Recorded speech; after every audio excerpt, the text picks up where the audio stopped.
नमस्कार दोस्तों, आपका बहुत बहुत स्वागत है। मेरा नाम है विनोद और आप देख रहे हैं मेरा यूट्यूब चैनल जिसका नाम है विनोद सिंह ठाकुर।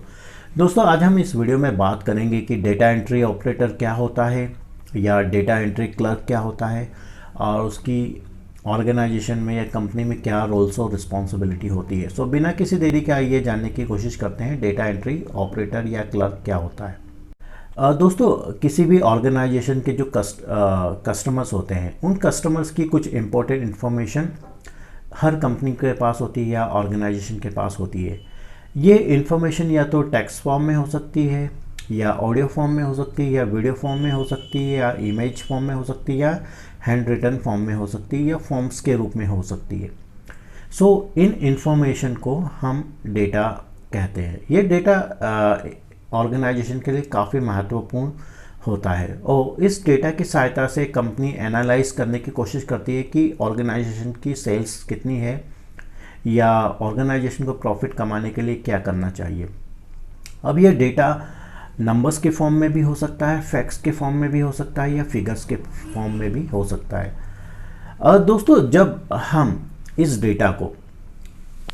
डेटा को जब हम इनपुट डिवाइसेस जैसे कि कीबोर्ड और स्कैनर की सहायता से कंप्यूटर में फीड करते हैं तो इसे हम डेटा एंट्री बोलते हैं या डेटा एंट्री कहते हैं।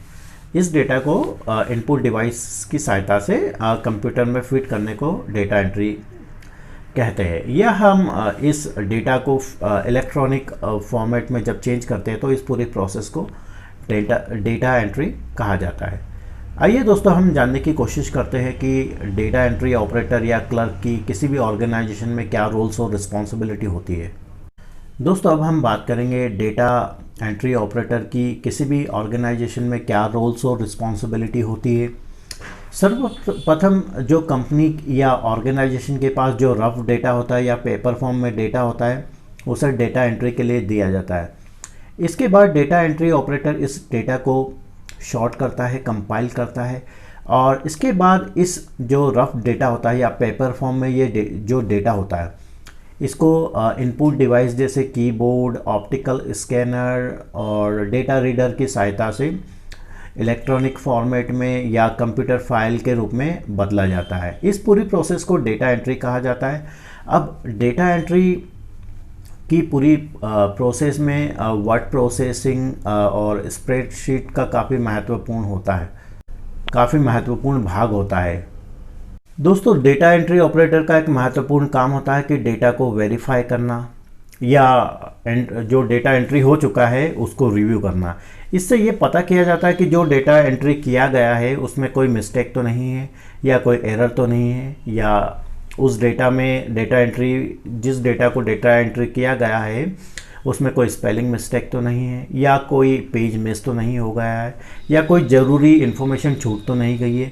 सो इसीलिए डेटा को वेरीफाई किया जाता है या उसको रिव्यू किया जाता है और इस प्रोसेस के द्वारा जो अगर कोई गलती हो गई है मान लीजिए तो उस गलती को सुधारा जाता है। दोस्तों, एक डेटा एंट्री ऑपरेटर का काम होता है कि कंपनी ने जो उसे डेटा दिया है उसे वो फाइलिंग सिस्टम के रूप में या फाइल्स के रूप में ऑर्गेनाइज करता है और अपने कस्टमर्स की जो कॉन्फिडेंशियल इन्फॉर्मेशन होती है उसे वो प्रोटेक्ट करता है। एक data entry operator regular base पे डेटा का बैकअप लेता रहता है ताकि डेटा लॉस से बचा जा सके। दोस्तों, एक डेटा एंट्री ऑपरेटर ज़रूरत के समय जो डेटा है वो डेटाबेस से या इलेक्ट्रॉनिक फाइल से रिट्राइव करता है। दोस्तों, एक डेटा एंट्री ऑपरेटर कई सारे ऑफिस इंस्ट्रूमेंट्स को या इक्विपमेंट्स को ऑपरेट करता है जैसे कि फ़ोटोकॉपी मशीन है, फेसिमाइल्स है या कंप्यूटर इंस्ट्रूमेंट्स जैसे कि स्कैनर है या कीबोर्ड है या ऑप्टिकल स्कैनर है।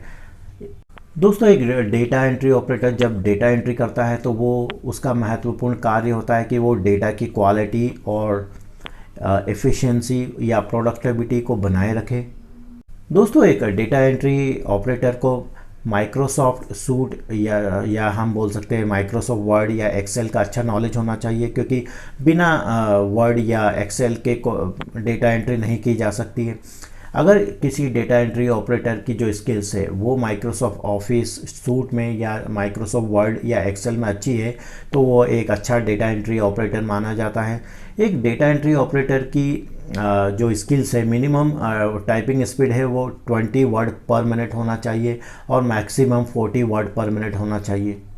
दोस्तों एक डेटा एंट्री ऑपरेटर जब डेटा एंट्री करता है तो वो रो डेटा या पेपर फॉर्म में जो डेटा है उसको इलेक्ट्रॉनिक फॉर्म में चेंज करता है, या जो ये डेटा एंट्री ऑपरेटर होता है ये कई डेटाबेसेस में डेटा को एंटर करता है। और एक डेटा एंट्री ऑपरेटर जो होता है वो एग्जिस्टिंग डेटा को अपडेट और मेंटेन भी करता है। दोस्तों यदि हम डेटा एंट्री की बात करें तो डेटा एंट्री दो तरीक़ों से की जा सकती है, ऑनलाइन और ऑफलाइन। एक डेटा एंट्री ऑपरेटर जो उसने डेटा एंटर किया है या जो उसने जो डेटा एंट्री की है उसकी रिपोर्ट भी प्रोड्यूस करता है। दोस्तों जैसे कि हमने एक बात की है कि एक डेटा एंट्री ऑपरेटर जो एग्जिस्टिंग डेटा है उसको अपडेट करता है, उसको मेंटेन करता है, उस डेटा को सेंड भी करता है। दोस्तों एक डेटा एंट्री ऑपरेटर जो स्टोर डेटा होता है उसमें कुछ नया डेटा ऐड करता है या उस डेटा को अपडेट करने का काम भी एक डेटा एंट्री ऑपरेटर का होता है। दोस्तों अगर हम बात करें अगर किसी डेटा एंट्री ऑपरेटर की, जब एक डेटा एंट्री ऑपरेटर जो डेटा होता है उसको एंटर करता है तो उसमें 95% एक्यूरेसी होना चाहिए, तभी वो एक अच्छा डेटा एंट्री ऑपरेटर माना जाता है। आशा करता हूँ दोस्तों आपको ये वीडियो पसंद आया होगा। यदि आपको वीडियो पसंद आया तो please subscribe my channel, like and comment.